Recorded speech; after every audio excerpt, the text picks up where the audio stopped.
दोस्तों, आज की वीडियो में डिस्कस करेंगे कि कोर्ट केस में सीडीआर की क्या भूमिका होती है। कि सीडीआर के ऊपर जो है कि मैं 3 वीडियो जो कि बना चुका हूं। अगर आपने इस वीडियो को नहीं देखा है तो उसका लिंक डिस्क्रिप्शन में मिल जाएगा, आप वहां जाकर के इस वीडियो को आप देख सकते हैं। लेकिन आज की जो वीडियो है इसमें हम डिस्कस करेंगे कि कोर्ट केस में सीडीआर की क्या भूमिका होती है। लेकिन आप रिक्वेस्ट करूँगा कि जो भी इस चैनल पर पहली बार आए इस चैनल को सब्सक्राइब कीजिए, साथ ही बेल आइकन प्रेस कीजिए। आपके दिमाग में कोई भी अगर सवाल आता है तो आप बेधड़क कॉमेंट अपने सवाल को जो है कॉमेंट बॉक्स में विस्तार से लिखिए और उसका स्क्रीनशॉट लेके 9456175575 पर व्हाट्सएप कीजिए। आपके कमेंट का जवाब आपको दिया जाएगा, ठीक है। तो देखिए इसमें आज हम क्या क्या चीज़ें डिस्कस करने वाले हैं। सबसे पहले हम डिस्कस करेंगे क्रिमिनल केस में सीडीआर की क्या भूमिका होती है, ठीक है। क्रिमिनल केस या सिविल केस में जो होता है सीडीआर की क्या भूमिका होती है। दूसरा हम डिस्कस करेंगे टेलीकॉम कंपनी को सीडीआर रखने की बाध्यता है क्या, ठीक है। और नंबर 3 पे हम डिस्कस करेंगे कितने दिनों तक सीडीआर टेलीकॉम कंपनी रखती है। और नंबर 4 पे हम डिस्कस करेंगे सीडीआर में क्या क्या होता है, क्या वॉइस रिकॉर्डिंग होता है। सबसे आज के समय में सबसे अधिक अगर कोई सवाल पूछा जाता है तो वो सवाल ये है कि क्या वॉइस रिकॉर्डिंग होता है। तो इस सब चीज़ों को जानने के लिए आप वीडियो के अंत तक बने रहिएगा। वीडियो के अंत तक जब बने रहेंगे तभी आप जानेंगे कि क्या वॉइस रिकॉर्डिंग होता है या नहीं होता है, ठीक है। तो सबसे पहले हम डिस्कस करते हैं क्रिमिनल केस में। देखिए क्रिमिनल केस को एक हम थोड़ा सा उदाहरण से समझेंगे। इसे मान लीजिए ए नाम का व्यक्ति है, ए और बी, ठीक है। ए और बी नाम के 2 व्यक्ति हैं और इसमें बी की हत्या हो जाती है, ठीक है। और हत्या का जो रिपोर्ट है किसी अज्ञात व्यक्ति पे दर्ज होता है, लेकिन संदेह के आधार पर जो है कि ए को अरेस्ट किया जाता है, गिरफ्तार किया जाता है। तो अब यहाँ पे क्या किया जाएगा, यहाँ पर जो है कि जब बी नाम के जिस व्यक्ति की मृत्यु हुई है उसके मोबाइल का कॉल डिटेल रिकॉर्ड निकाला जाएगा कि क्या जिस ए नाम के व्यक्ति को गिरफ्तार किया गया है क्या वाकई में इसने उसकी हत्या की है। हत्या से कितने दिन पहले या कितने समय पहले इसकी जो है कि कितनी बातें हुई हैं, इसको जो है कि निकाल करके सीडीआर को बी के जो है सीडीआर निकाल करके इस केस को जो है कि फाइनल किया जा सकता है। अगर बी नाम के व्यक्ति ने अगर बी नाम के व्यक्ति की हत्या किया होगा तो जाहिर सी बात है पहले इनकी जरूर बातें हुई होंगी, जरूर जो है कि इनका मिलना जुलना हुआ होगा। तो ये सभी चीज़ों को जो है कि निकाल करके इसका जो है कि लोकेशन को भी ट्रेस किया जा सकता है, ठीक है। फिर इसमें एक चीज़ आता है कि एक घटना घटी, आजकल आपने देखा होगा किसी व्यक्ति को झूठा फंसाना बड़ा आसान है लोगों के लिए। तो उसमें क्या होता है, जैसे मान लीजिए कि कुछ व्यक्ति कहते हैं कि ए नाम के व्यक्ति कोई घटना कि जिसमें कहा जा रहा है कि ए नाम के व्यक्ति ने ही इस घटना को किया और ए नाम का व्यक्ति का बोलना ये है जिस दिन ये घटना हुई उस दिन मैं वहाँ पे नहीं था। तो अब इसका जो है कि कैसे क्लियर होगा, तो इसका क्लियर ये होगा कि ए नाम के व्यक्ति का जो है कि सीडीआर निकाल करेगा और देखा जाएगा कि ये व्यक्ति उस दिन कहाँ पे था, ठीक है। उससे जो है कि इसका लोकेशन जो है कि पता लग जाएगा, सीडीआर के माध्यम से लोकेशन को पता लगाया जाएगा कि जिस दिन कहा जा रहा है कि ये घटना घटी है, जिस टाइम को घटी है, क्या उस टाइम पे ये व्यक्ति वहाँ पे था या नहीं था। तो क्लियर कैसे होगा, सीडीआर को निकाल के, ठीक है। तो क्लियर हो गया कि सीडीआर की जो होती है केस में एक बहुत ही महत्वपूर्ण भूमिका होती है। अब जहाँ पे आता है आयु, ठीक है, आयु इन्वेस्टिगेशन ऑफिसर।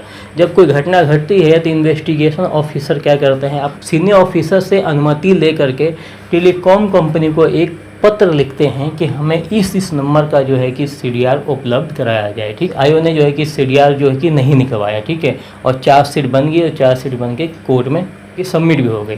अब क्या करेगा पीड़ित व्यक्ति, क्या करेगा कि अगर उसको लगता है कि सीडीआर के माध्यम से मेरा कोई बचाव हो सकता है तो पीड़ित व्यक्ति एक काम करेंगे, कोर्ट के सामने सीआरपीसी का सेक्शन 91 के अंतर्गत जो है कि प्रार्थना करेंगे कि इस नंबर का जो है कि सीडीआर निकलवा लिया जाए, जिससे कि इसमें कुछ साक्ष्य मिल सकते हैं।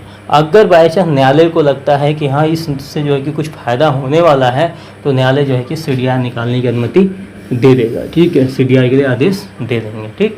समझता हूँ कि आप लोग समझ चुके होंगे कि सीडीआर का जो होता है कि कोर्ट केस में मतलब केस में क्या भूमिका होती है, जी आप समझ चुके हो। अब यह है कि टेलीकॉम कंपनी को क्या सीडीआर रखने की बाध्यता है। दूरसंचार विभाग के नोटिफिकेशन के हिसाब से क्या है कि टेलीकॉम कंपनी को जो है कि 2 वर्ष तक का सीडीआर रखने की जो है कि बाध्यता है, ठीक है। टेलीकॉम कंपनी को क्या है कि दूरसंचार विभाग के आदेश के नोटिफिकेशन के हिसाब से टेलीकॉम कंपनी को 2 वर्ष तक का जो है कि CDR यानी कॉल डिटेल रखने की बाध्यता है। ठीक है, अब इसमें क्या है, ये भी आपका यहाँ पे जवाब क्लियर हो जाता है। दूसरा क्या, कितने दिनों तक का CDR टेलीकॉम कंपनी रखती है, तो कितने वर्ष तक का, 2 वर्ष तक का। ठीक है, अब ये है कि 2 वर्ष के बाद में हमारे CDR का क्या होता है भाई, 2 वर्ष तक का ही तो जो है कि टेलीकॉम कंपनी आपकी CDR रख सकती है, तो बाकी 2 वर्ष के बाद में क्या होता है। तो अगर टेलीकॉम कंपनी को अगर CDR कॉल डिटेल रिकॉर्ड को अगर डिलीट करना है तो उससे पहले दूरसंचार विभाग से टेलीकॉम कंपनी परमिशन लेगी, उसके बाद में आपका CDR को डिलीट करेगी। ठीक, अब यहाँ आता है CDR में क्या क्या होता है। ठीक है, सबसे बड़ी समस्या है ये, इस CDR में क्या क्या होता है, ये सबसे अधिक पूछे जाने वाला सवाल भी है कि CDR में क्या क्या होता है।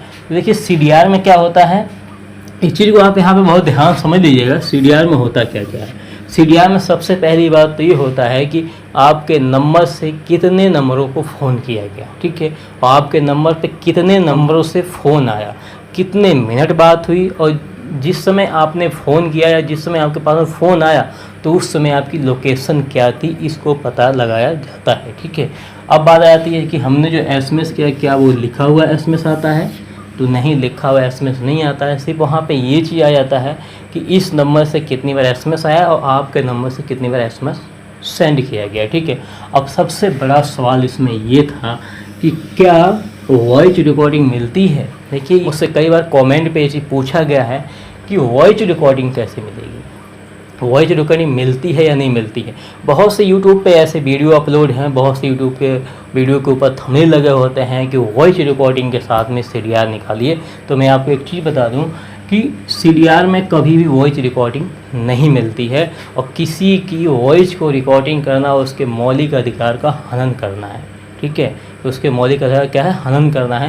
तो ये चीज़ यहाँ पे आप साफ समझ लीजिएगा कि वॉइस रिकॉर्डिंग CDR में कभी नहीं मिलती है। क्या मिलती है, सिर्फ और सिर्फ क्या मिलता है, आपके नंबर से कितने नंबर पर फ़ोन किया गया और कितने नंबरों से आपके नंबर पे फ़ोन आया। ठीक है, अब वॉइस रिकॉर्डिंग किस कंडीशन में होती है, तो वॉइस रिकॉर्डिंग उस समय होती है जब आपका मोबाइल खो गया है। ठीक है, आपके मोबाइल को जो है कि सर्विस लाइन्स पे लगा दिया गया है, उस समय जो है कि आपका उस समय जो है कि पता लगाने के लिए ये मोबाइल कहाँ पे लगा, इस मोबाइल से कहाँ कहाँ बातें हो रही हैं, उस समय आवाज़ को रिकॉर्ड किया जाता है। किस समय, जबकि मोबाइल खो गया हो, और इससे पहले कभी भी किसी भी समय आपके वॉइस को रिकॉर्डिंग नहीं किया जाता है। अगर वॉइस को रिकॉर्डिंग नहीं किया जाता तो आप यहाँ समझ लीजिएगा कि आपको वॉइस रिकॉर्डिंग CDR कभी भी नहीं मिलेगा। ठीक है, तो ये चीज़ें थी, तो ये चीज़ आपको क्लियर हो गया।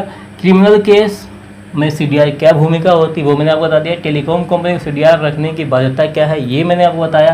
कितने दिनों तक CDR टेलीकॉम कंपनी रखती है ये भी क्लियर हो गया। CDR में क्या क्या होता है, वॉइस रिकॉर्डिंग होता है या नहीं होता है, सबसे अधिक पूछे जाने वाला सवाल जो था वॉइस रिकॉर्डिंग होता है या नहीं होता है, तो ये भी मैंने क्लियर कर दिया कि वॉइस रिकॉर्डिंग कभी भी नहीं होता है। ठीक है, और CDR में क्या क्या मिलता है ये भी मैंने आपको बता दिया।